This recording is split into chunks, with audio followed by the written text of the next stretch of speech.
दोस्तों, मानसून का मौसम शुरू हो गया है और लगभग हर गांव में झमाझम बारिश हो रही है। बारिश के इस सुहावने मौसम में ठंडी ठंडी हवाओं के बीच हर एक व्यक्ति का मन सिर्फ एक ही चीज के लिए तरसता है और वो है एक कप गर्मा गर्म चाय, कड़क चाय। यानी इस मौसम में चाय की डिमांड लगभग 100 गुना तक बढ़ जाती है। लेकिन अगर आप सोचते हैं कि वही पुरानी टपरी खोलकर बैठना है तो नहीं। आज के इस वीडियो में मैं आपको गाँव में एक स्मार्ट और मॉडर्न टी स्टॉल बिजनेस शुरू करने का तरीका बताऊंगी, जिसे आपने इस बरसात के सीजन में शुरू कर लिया तो पहले ही दिन आपके दुकान में बहुत भीड़ लग जाएगी। इसमें लागत बिल्कुल कम है और मुनाफा हर दिन का है। अगर आप भी इस मॉनसून में अच्छा खासा प्रॉफिट कमाना चाहते हैं तो वीडियो को अंत तक जरूर देखिएगा। इस वीडियो में मैं आपको इस बिजनेस के बारे में पूरी डिटेल बताने वाली हूँ।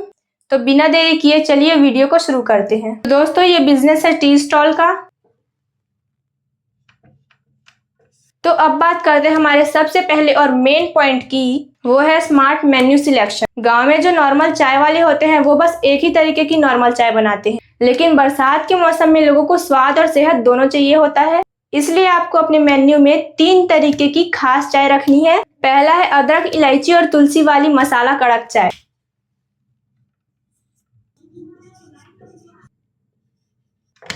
बरसात में लोगों को सर्दी खांसी का डर रहता है, इसलिए अदरक और तुलसी वाली ये चाय हर घर की पसंद होती है, क्योंकि कड़क स्वाद और मसालों की ये चाय बहुत ही अच्छी भी बनती है। वैसे भी तुलसी अदरक की ये चाय हर घर में बनती है, लेकिन उसमें कुछ मसालों की कमी हो जाती है जो हमें उस टी स्टॉल में मिलता है, जिसके कारण उस टी स्टॉल में लोगों की बहुत भीड़ भी रहती है, जो लोगों को बहुत पसंद भी आता है। तो वैसे में तो ये वाली चाय तो अधिकतर बिकती ही है। ये मसाला चाय लोगों को बहुत ही ज्यादा पसंद आता है, जिससे बरसात में तो इसका डिमांड और भी बढ़ जाता है। और दूसरा है तंदूरी कुल्हड़ चाय।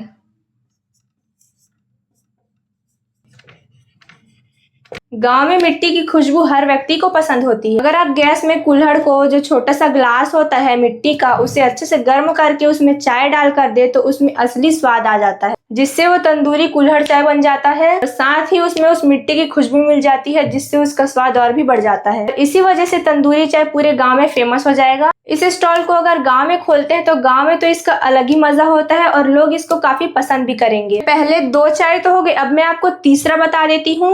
2 तो आपको रखना है मसाला कड़क चाय और तंदूरी कड़क चाय। अब मैं आपको तीसरा बता देती हूँ कि आपको तीसरा कौन सा रखना है।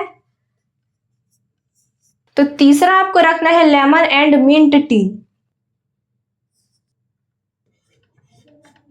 और इस लेमन एंड मिंट टी को लोग कोरे चाय भी बोलते हैं। बहुत से लोग बरसात में बिना दूध की चाय पीना पसंद करते हैं, जिनके लिए ये बेस्ट ऑप्शन है lemon and mint tea. Lemon and mint tea भले ही बिना दूध का होता है, लेकिन इसका स्वाद बहुत ही अच्छा होता है। नींबू की हल्की खटास पूरा चाय का स्वाद बदल देता है। मैंने तो यहाँ स्टॉल के लिए आपको मसाला कड़क चाय, कुल्हड़ चाय और लेमन मिंट टी बताया है। अगर आप चाहे तो इसमें और कुछ ऐड कर सकते हैं, जैसे जैगरी टी होता है वो भी आप इसमें ऐड कर सकते हैं, क्योंकि बरसात के मौसम में बहुत लोग हेल्दी चॉइस लेते हैं। शुगर को बहुत लोग अवॉइड करते हैं।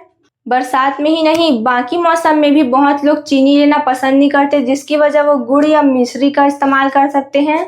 तो ये थी वो चाय की लिस्ट। सिर्फ चाय से ही आपका स्टॉल अधूरा रह जाएगा। खाने के लिए कुछ तो गर्मा गर्म होना चाहिए, क्योंकि बरसात के मौसम में लोगों को गर्मा गर्म खाना बहुत ही पसंद है। तो इसके लिए आपको रखना है प्याज और आलू के पकौड़े। बहुत लोग चाय के साथ पकौड़े खाना पसंद करते हैं, तो उन्हें चाय के साथ ये बहुत ही पसंद आएगा।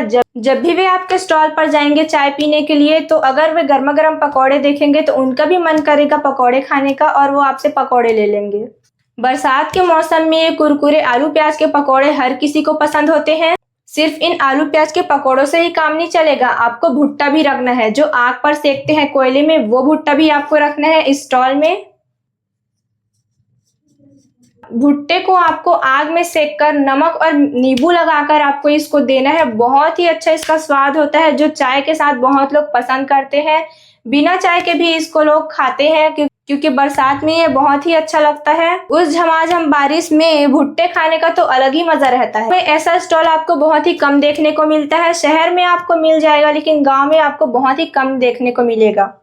जब बारिश के उस ठंडक में आपके काउंटर से गर्मा गर्म पकौड़े तलते हुए निकलेंगे, मसाला चाय की खुशबू पूरे चौराहे पर फैलेगी तो हर किसी का मन करेगा इस स्टॉल पर आके चाय पकौड़े खाने का। कोई भी व्यक्ति यहाँ जरूर आएगा और बिना कुछ लिए बगैर वह नहीं जा पाएगा। अगर कोई सिर्फ चाय पीने आता है और अगर वो गर्मा गर्म पकौड़े देख लेता तो वो पकौड़े खाने का मन करेगा तो वो पकौड़े भी ले लेगा।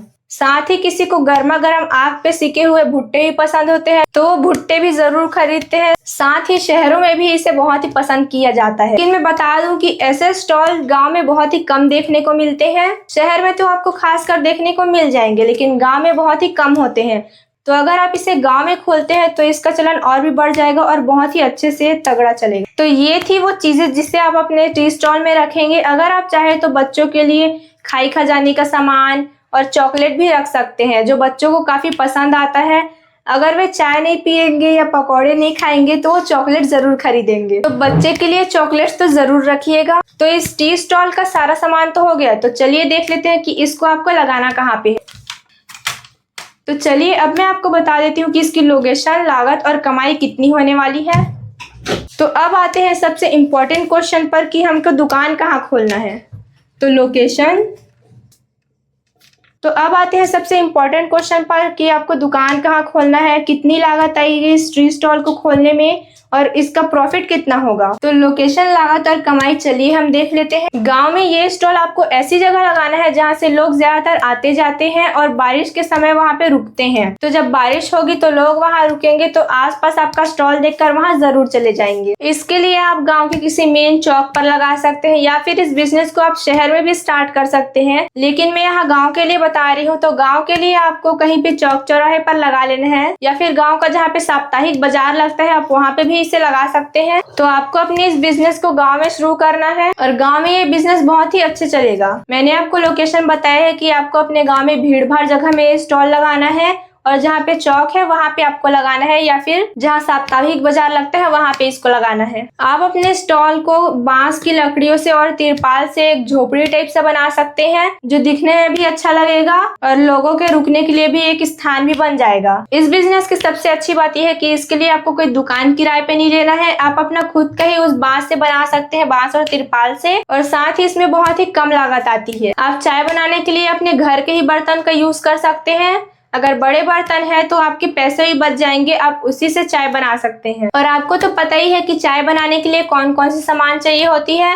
दूध, पानी, अदरक, इलायची, शक्कर और चाय पत्ती जैसी चीजों से ही चाय बनती है। और पकौड़ों के लिए आपको ज्यादा कुछ नहीं चाहिए। आपको चाहिए आलू, प्याज, बेसन, नमक और पानी और थोड़ा सा सोडा। इस बिजनेस को स्टार्ट करने के लिए आपको सिर्फ 1500 से 2000 रुपए तक चाहिए।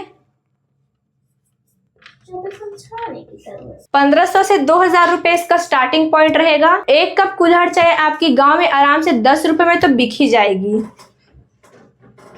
तो कुल्हड़ एक कप का 10 रुपए। बरसात के दिनों में चाय तो बिकती ही है और अगर वो भी गांव में 3-3 तरीके के चाय हो जाए तब तो बहुत ही ज्यादा बिकेगी। तो मान लेते हैं कि दिन में आपका 150 कप चाय बिका तो एक कप चाय का आपको 10 रुपए लेना है और अगर आप दिन में 150 कप बेच रहे हैं तो सीधा आपका 1500 रुपए हो जाएगा।